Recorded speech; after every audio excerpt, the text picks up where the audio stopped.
આજના ઉત્સવની પણ છે. આ ઉત્સવ આપણે દર વર્ષે અઠવાદરામાં ઉજવીએ છીએ. શાસ્ત્રીજી મહારાજે પોતે જ આ ઉત્સવ અહીંયા આગળ દરેકના દર્શનને સુખને માટે આપણને અહીંયા બાંધી આવ્યો છે અને એ રીતે આપણે ઉત્સવ ઉજવીએ છીએ અને એનો લાભ લઈએ છીએ. એટલે શ્રીજી મહારાજનું જે કાર્ય છે અને એ કાર્યને આગળ શાસ્ત્રીજી મહારાજે ખૂબ સારું વધાર્યું. યોગીજી મહારાજે પણ એની અંદર ખૂબ પુષ્ટિ કરી અને આજે દેશ વિદેશની અંદર આપણે બધું જોઈએ છીએ. એમના સંકલ્પથી ખૂબ સત્સંગ પણ વધ્યો છે, મંદિરો પણ થયા છે, યુવકો બાળકો સત્સંગીઓ સાધુ બધા ખૂબ વિસ્તાર વધ્યા છે અને એ દ્વારા આજે દરેક ઠેકાને સત્સંગ વધ્યો છે. એ આ માટે બહુ આપણને શાસ્ત્રી મહારાજે ખૂબ મોટું એક આપણને આ કાર્ય આપ્યું છે, નિષ્ઠા, સમજણ, ભગવાનનો આશરો. તો એની દ્રઢતા વિશેષને વિશેષ આપણને થાય એટલા માટે આપણા ઉત્સવો અને એને ઉજવીએ છીએ. એમાંથી આપણો ભક્તિભાવ પણ વધે અને ભગવાન રાજી પણ થાય છે. કારણ કે આ દુનિયામાંથી ઘણા જાતના કાર્યો થાય છે, પણ ભગવાન રાજી થાય એવા જે કાર્યો છે એ આપણા ભાગ આવી ઉજવીએ છીએ.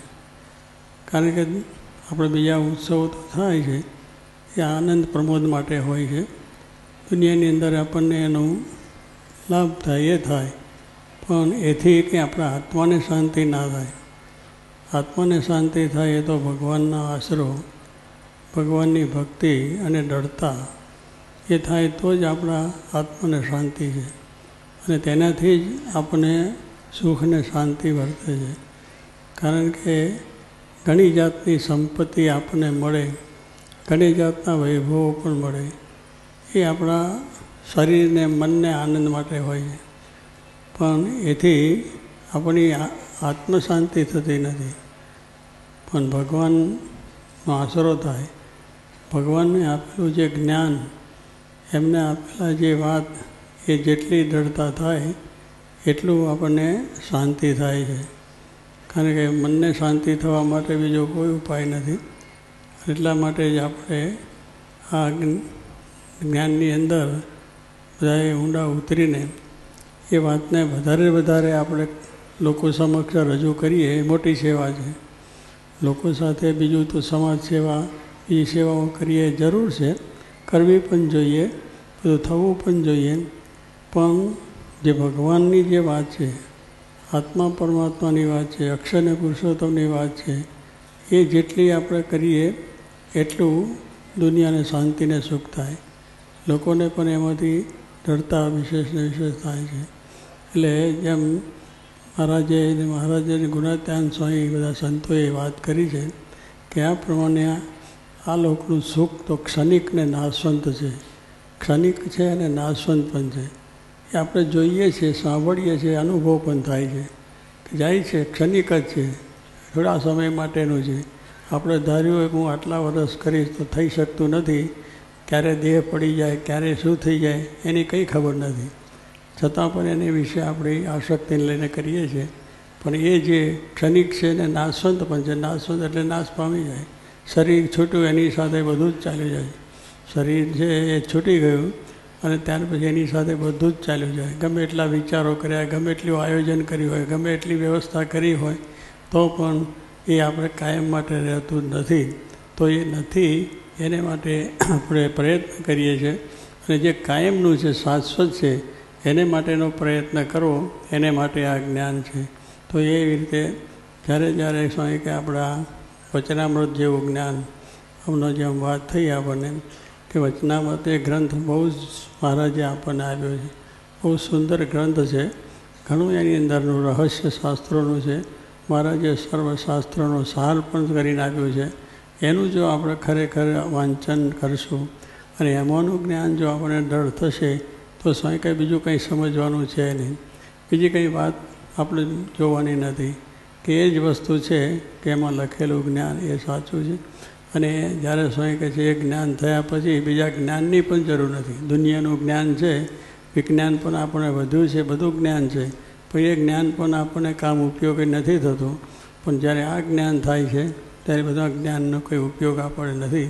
આ જ જ્ઞાન સાચું છે ને એ સાચું જ્ઞાન જો જીવનમાં દ્રઢ થશે તો સર્વ પ્રકારે સુખ્યા થવા છે, સર્વ પ્રકારે જીવનમાં શાંતિ પણ રહેશે અને આપણા જીવનને આનંદ પણ રહેશે. એટલે એ પ્રમાણે રાત દિવસ શાસ્ત્રી મહારાજે, યોગીજી મહારાજે દાખલો કર્યો છે કે આ જ્ઞાન કેમ દ્રઢ થાય, કેમ વિશેષ વિશેષ આપણે એમાંથી પ્રાપ્ત થાય. એમને માટે એમને દાખલો કરીને મંદિરો કર્યા, સાધુ કર્યા, હરિભક્તો કર્યા અને આજે સંતો થયા છે અને એ સંતો પણ એ કાર્ય કરી રહ્યા છે, હરિભક્તો પણ એ કાર્ય કરી રહ્યા છે. તો આવી રીતની જે વાત છે એ જ્યારે જેમ જેમ આમાં ઊંડા ઉતરીએ અને જેમ જેમ એમાં વધારે રહસ્ય લઈએ તો થઈ જાય છે. એટલા માટે આપણા ગ્રંથોનો અભ્યાસ કરવાની જરૂર છે અને એની અંદર ઊંડા ઉતરવાની પણ જરૂર છે અને એ વાત કાર્ય કરવાની. આજે બાહ્ય વસ્તુની ઉપર આપણે ઘણા રીતે ઊંડા ઉતરીએ છીએ, જરૂર છે, એને માટે કરવાનું છે, ના નથી, પણ ખરી વસ્તુ છે એ આપણે જ્યારે સમજાય છે ત્યારે બીજાની અંદર આપણે રહેશે નહીં. સ્વામી કહે છે કે એ પ્રમાણે શેરડીમાંથી જ્યારે રસ બધો નીકળી જાય ત્યારે પૂજા રહે. એમ સ્વામી કહે છે આવા જે શાસ્ત્રોનું રહસ્ય એ આપણને જ્યારે સમજાય છે ત્યારે બીજું જે જ્ઞાન, બીજી જે આ લૌકિક જ્ઞાન છે એ આપણને કૂચા જેવું લાગશે. એમાં કંઈ રસ નથી, એમાં કંઈ સ્વાદ નથી, કંઈ નથી. પણ એ જ્યારે થાય ત્યારે થાય છે. તો આવું જે અમૂલ્ય અને અલભ્ય એ લાભ આપણને મળે છે. આમાં કંઈ સાધારણ નથી, પણ જ્યારે જેમ ઊંડા ઉતરીએ ત્યારે જ ખ્યાલ આવે છે અને એવા પુરુષ મળે ત્યારે આ સાચી વાત સમજાય કે આપણને શાસ્ત્રી મહારાજ, યોગી મહારાજ જેવા પુરુષ મળ્યા તો એના થકી આપણને આ વાત સમજાઈ છે, તેનો આનંદ આપણને છે અને એમને એ રસ્તો બતાવ્યો છે. એ રસ્તો આપણે માટે સાચો છે અને એ જ કરવાનો છે.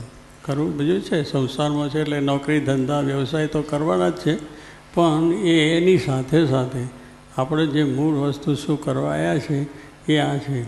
અને એમાંથી આપણે જ્યારે બધો દ્રઢતા થશે તો એ આનંદ છે એ જુદો છે. આનંદ છે ભગવાનનો છે, ભગવાનનું સુખ છે એ કંઈક આપણને જોઈએ. અને જેને એ જ્ઞાન થયું છે તો એને આનંદ એમને જોયું. નરસિંહ મહેતા, મીરાબાઈ અનેક ભક્તો થઈ ગયા છે, મહારાજના 500 સંતો થઈ ગયા, પર્વતભાઈ, ગોરધનભાઈ એવા મોટા ભક્તો થઈ ગયા છે, એમ જેવા જે સંતો થઈ ગયા છે. એમને જ્યારે આ જ્ઞાન થયું ત્યારે બીજું કંઈ શબ્દની અંદર મોહ રહ્યો નહીં અને આનંદ આખરે સુખ્યા થયા છે. તો મહારાજે કહ્યું છે કે કરી કરીને કરવાનું આ છે, કરી કરીને કરવાનું આ છે. એટલે શું કે આ જ્ઞાન, અને આ જ્ઞાન જ્યારે સમજાય છે ત્યાર પછી બીજું કંઈ સમજવાનું પણ રહેતું નથી. અને એ રીતે આપણા જીવનમાં દ્રઢતા કરીને આપણે બધું સુખ જે ખરેખરું ભગવાનનું છે મેળવવાનું છે. અને એ રીતનું જ્ઞાન માટે આપણને આ અવતાર પણ મળ્યો છે. ગુણાસ્વામીએ કહ્યું કે દેહ શા માટે મળ્યો છે? અક્ષરરૂપ થઈને પુરુષોત્તમની ભક્તિ કરવા માટે. તો જો એમની પણ વાત છે કે આપણે અક્ષરરૂપ થવું છે એને માટે દેહ મળ્યો છે. અને એ જ્યારે આવા જ્ઞાનની અંદર ઊંડા ઉતરીશું તો એ જ્ઞાનની દ્રઢતા થશે. બીજું જ્ઞાનની જરૂર પણ નહીં રહે, બીજું કંઈ સમજવાની પણ જરૂર નહીં રહે અને બીજું આનંદને સુખની જરૂર નહીં રહે. જે આનંદ ખરો આનંદ સુખ છે ભગવાનનું, એ જ જ્યારે આપણને સુખ થશે ત્યારે સુખ્યા થવા છે. ત્યારે એવું જે જ્ઞાન છે એ આપણી પર શાસ્ત્રી મહારાજ, યોગી મહારાજની દયા છે. મહારાજ આ લોકમાં પધાર્યા, એમને એ જ્ઞાન આપ્યું છે, એ જ્ઞાનની પ્રવૃત્તિ થઈ છે અને એ જ્ઞાનની વધારે ને વધારે દ્રઢતા આપણામાં થાય, બીજા માણસોમાં થાય, બધા માણસો એની માટે સુખ્યા થાય. એવું જ્ઞાન, એવી સમજણ, એવી દ્રઢતા આપણા દરેકની અંદર થાય અને દરેકે સમજીને એનાથી આપણે સુખ્યા થઈએ એવી રીતનું બળ ભગવાન સર્વને આપે, એ જ પ્રાર્થના.